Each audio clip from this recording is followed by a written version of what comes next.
Par le pouvoir de la spatule, je te chasse, crêpe maudite. Bonjour à tous, aujourd'hui c'est la Chandeleur, on est le 2 février et donc je vais faire une recette de crêpes sans gluten. Donc ici on aura besoin de farine de sarrasin, puisque dans la farine de sarrasin il n'y a pas de gluten, 80 g.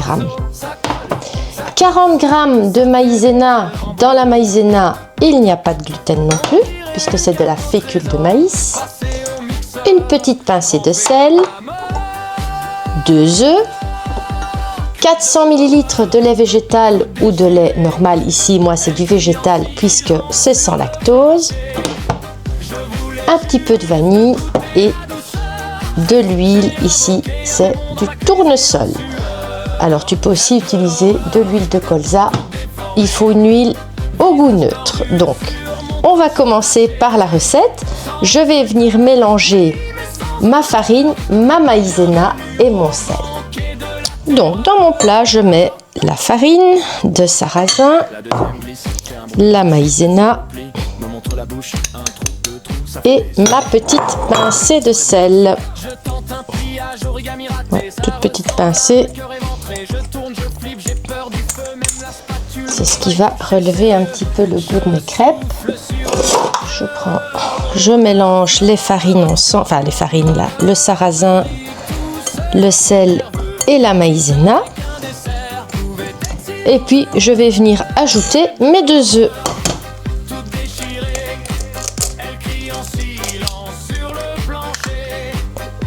Un œuf. Et puis le second. Et je vais mélanger avec ma farine.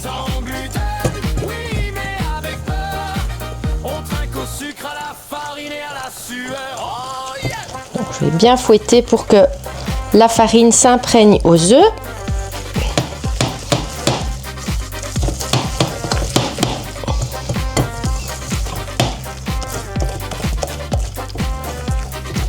Voilà, et maintenant petit à petit, je vais venir ajouter mon lait gentiment.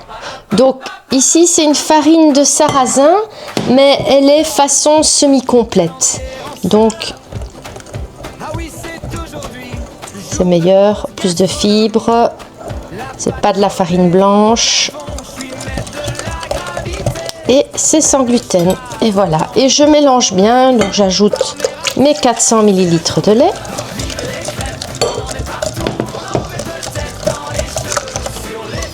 Je continue à bien mélanger.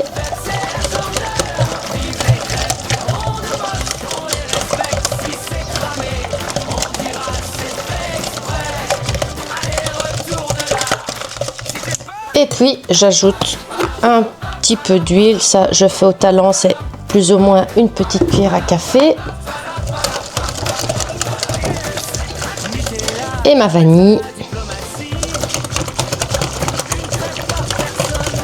Voilà, et une fois bien mélangé, je laisse un petit peu reposer ma pâte, un petit quart d'heure, 20 minutes. Donc entre-temps, je vais que ma pâte repose, donc elle est occupée de buller un peu, c'est génial, elle a de l'air. Je vais venir chauffer ma poêle, donc une poêle bien chaude toujours pour que la première crêpe ne se casse pas. Chaude. Je viens mettre un petit peu d'huile, tout petit peu. Et maintenant, avec un essuie-tout, je vais venir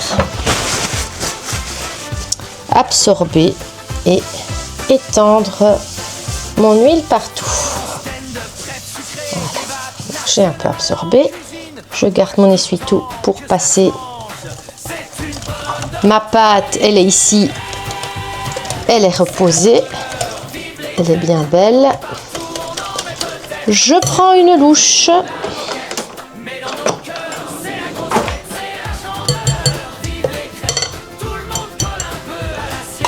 Voilà, et je vais commencer par cuire ma crêpe.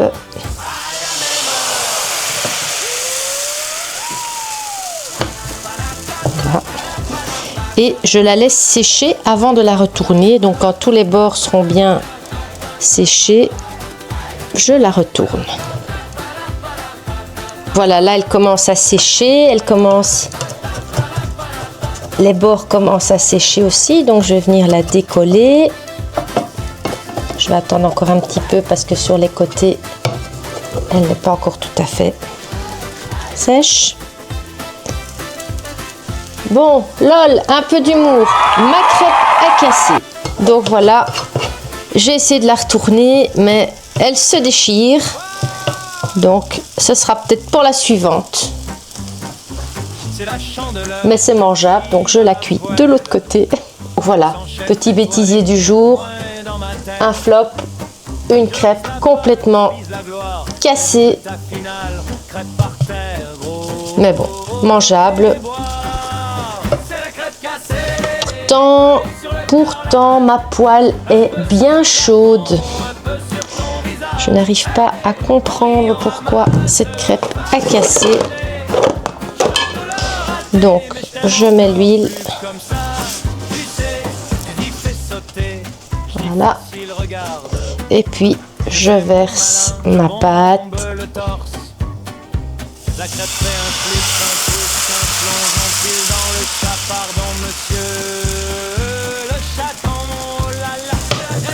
Et je laisse cuire.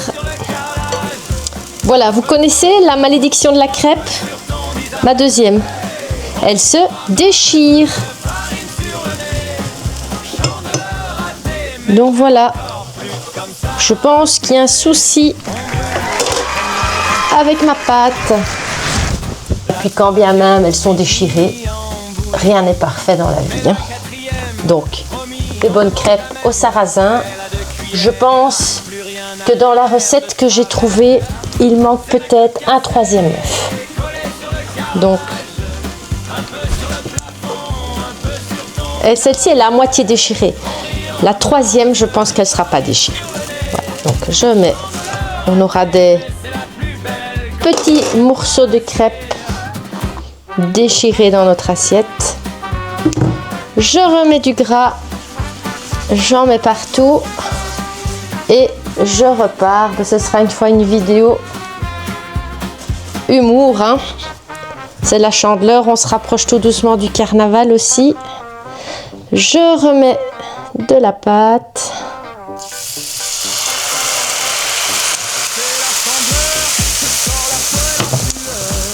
Et je laisse cuire encore. Et pourtant, je vais goûter. Je vous dis ça.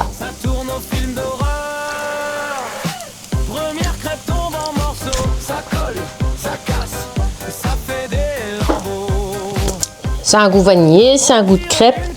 Bon, il faut apprécier la farine de sarrasin. C'est un petit goût de noisette, mais c'est vraiment pas mauvais. Donc voilà, je vais attendre un petit peu pour la retourner, car elle a encore des zones. Je vous montre. Voilà, elle a encore ici une petite zone molle. Donc je vais la laisser cuire encore. Donc voilà, donc de ce que je lis dans mon livre de recettes, on me dit que la crêpe doit probablement cuire un peu plus longtemps.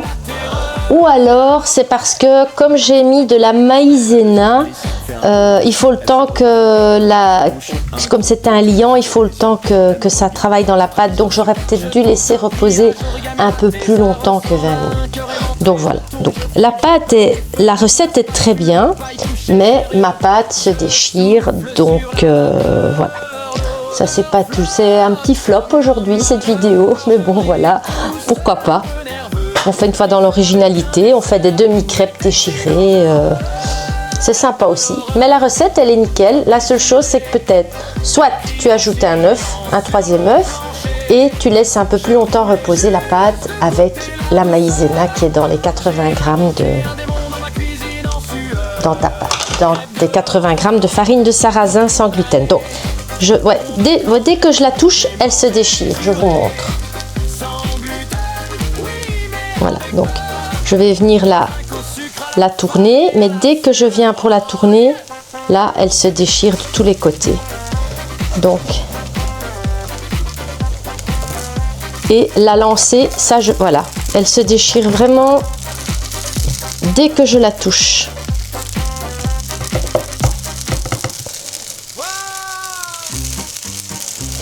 Voilà, c'est vrai que j'utilise très rarement de la farine de sarrasin aussi, c'est pas une farine que j'utilise beaucoup. Donc voilà.